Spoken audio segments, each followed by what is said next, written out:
no? Unya, lahi. Kay si Elijah, sa Old Testament mato na si John, niabot sa bagong tubo na.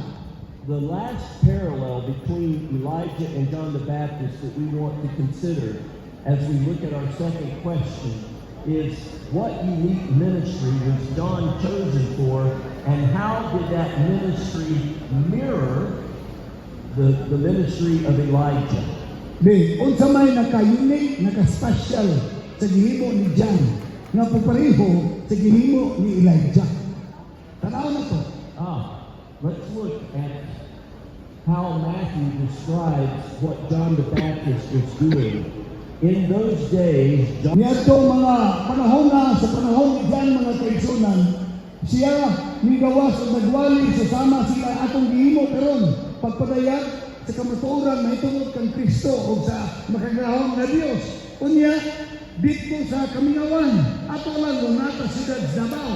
Dayon, katong ito o mga kaigsunan, iyang gidala dito sa Suba, sa Hunan o di, bunyagan, di mo kismuhan. Now we want to understand what it was John was doing, because Jesus said he was fulfilling the Old Testament prophecy of Malachi, that he was preparing the way for him. We want to know, how did he do that?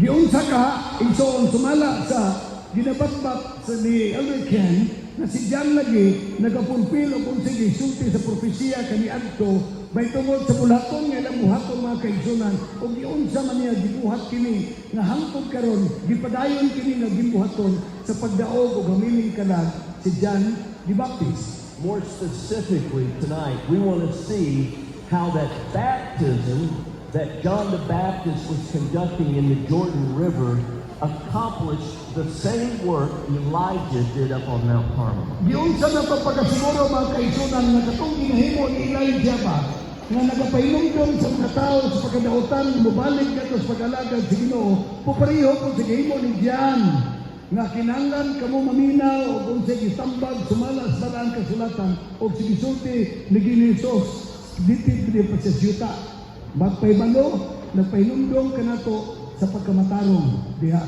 sa Dios.